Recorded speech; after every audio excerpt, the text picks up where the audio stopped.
Good evening. Welcome to South Roxana TV. I'm Tim Waterhouse. And today we're taking a deep dive into an issue that affects every household, every street, every future project in our village. What's that? Drainage. That might not sound exciting until water is backing up in your basement, pooling in your streets, or flooding your yard. Then it becomes personal and very expensive. Tonight, we'll walk through how drainage was or wasn't planned from the earliest days of South Roxana. What mistakes have been passed down from generation to generation, and what possible solutions exist today, even with a limited budget? Let's begin at the very beginning. Before South Roxana was a village, it was a farmland and a prairie. In the early 1900s, this land was part of a large plot owned by private landowners.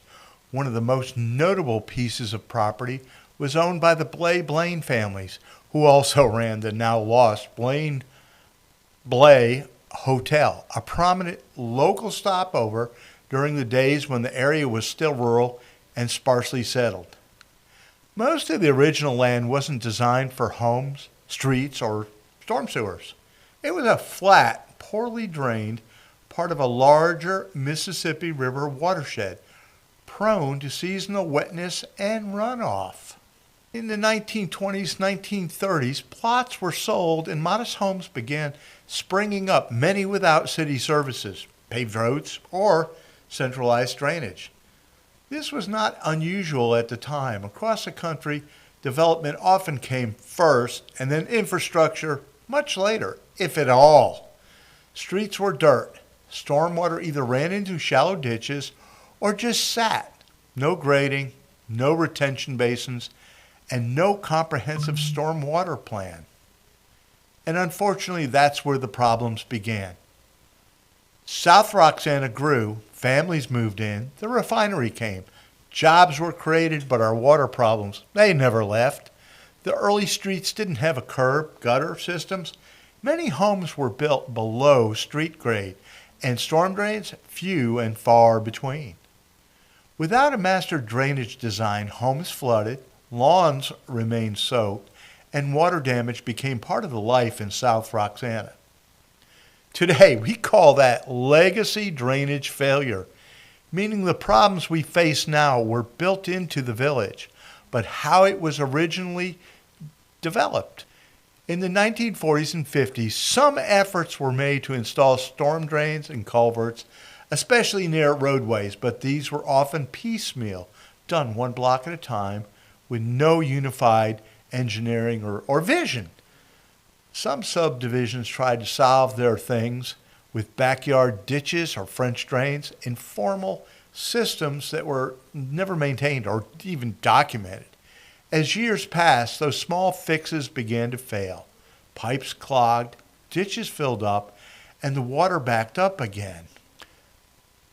Certain areas like Wilson Street, Indiana Avenue, and parts of Illinois Avenue were especially vulnerable. Why, yes? Because they were developed early without elevation management. Some areas are almost bowl-shaped. Water flows in, but it can't get out. And with no retention basins or overflow channels, rainfall has nowhere to go but into the streets, basements, and yards.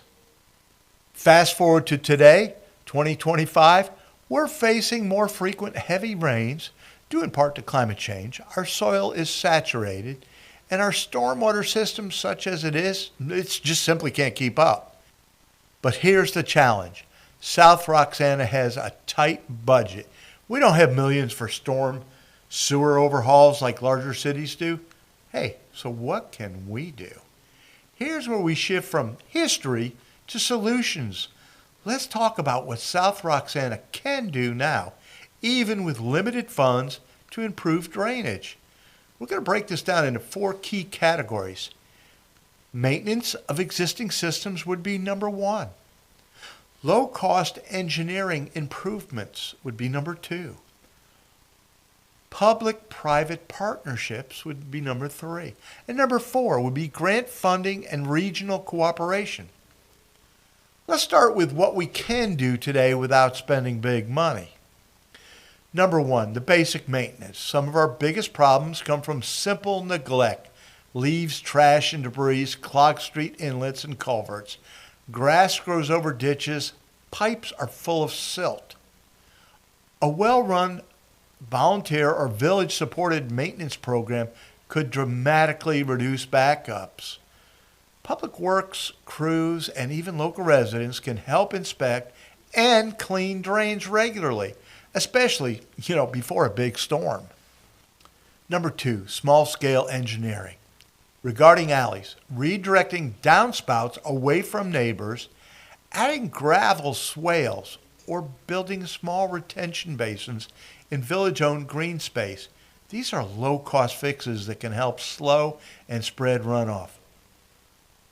Permeable pavement, rain gardens, and bioswales in public areas like parks or near schools can absorb water naturally.